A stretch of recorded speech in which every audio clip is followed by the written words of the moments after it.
মানুষের জীবন সম্পদের চেয়ে অনেক বেশি ইম্পর্টেন্ট। আমাদের প্রধানমন্ত্রী আপনি বলেন স্বজন হারানোর বেদনা আপনি বুঝেন। সরি, আমার কাছে মনে হয় স্বজন হারানোর বেদনা আপনি বুঝেন, শুধু নিজেরটা বুঝেন। না হলে এই শত শত হত্যাকারী যারা আছে, শত শত মানুষকে যারা হত্যা করেছে, আমাদের প্রায় 100 শিশু কিশোর ছাত্রকে যারা হত্যা করেছে, 100 একটু কম হতে পারে, 70-80 জন। আপনি শ্রীলঙ্কাতে 10 জন বিক্ষোভকারীকে হত্যা করা হয়েছিল এই রাজাপাকসের বিরুদ্ধে আন্দোলনে। 10 জন বিক্ষোভকারী মারা যাওয়ার পর উনি ক্ষমতা ছেড়ে চলে গেছেন। ওনারও কম দম্ভ ছিল না, কম শক্তি ছিল না, কম সেনাবাহিনী ছিল না, কম পুলিশ ছিল না।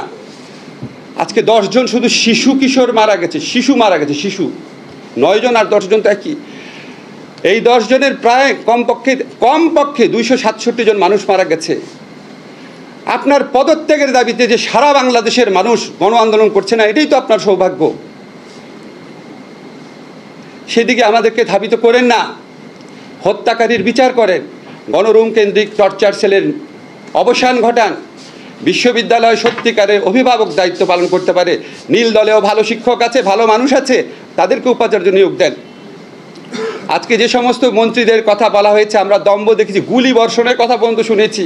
একজন মন্ত্রী নাকি বলেছে আপনারা চেক করবেন যে তাদের কাছে নাকি এত গুলি আছে, প্রতি সেকেন্ড একটা করে গুলি করলেও 5 বছর শেষ হবে না।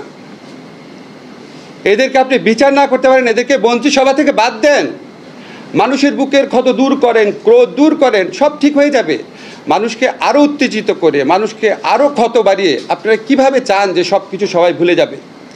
সব কিছুই যদি আমরা ভুলে যাই তাহলে তো আমরা মুক্তিযুদ্ধ করতাম না, তাহলে তো আমরা 90-এর আন্দোলন করতাম না।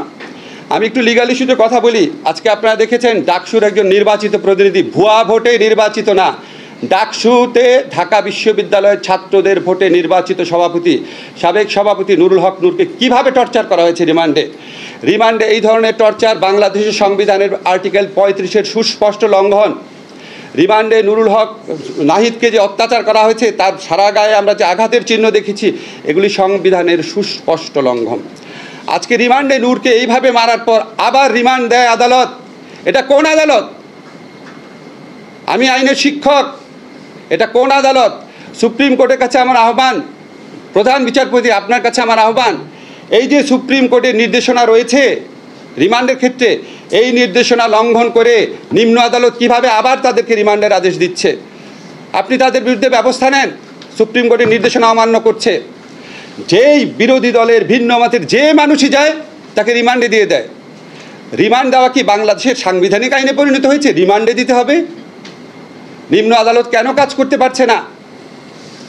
নিম্ন আদালতের উপর আইন মন্ত্রণালয়ের একচ্ছত্র আধিপত্য কায়েম করা হচ্ছে লাস্ট রুলসের মাধ্যমে। আমি উচ্চ আদালতের কাছে প্রার্থনা করব, আপনারা স্বতঃপ্রণোদিতভাবে অনেক ব্যবস্থা নিতে পারেন।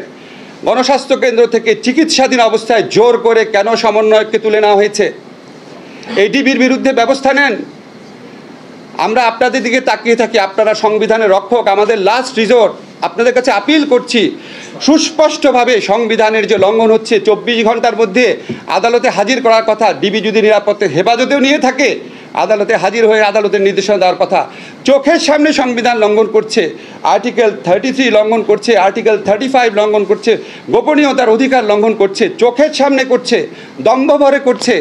উচ্চ আদালতের কাছে প্রার্থনা করি আপনারা স্বতঃপ্রণোদিতভাবে এদের বিরুদ্ধে ব্যবস্থা নেন। আরেকটা কথা বলে শেষ করছি, আমাদের মুক্তিযুদ্ধের চেতনা হচ্ছে অন্যায়, অবিচার, অত্যাচার, নিপীড়নের বিরুদ্ধে যুদ্ধ।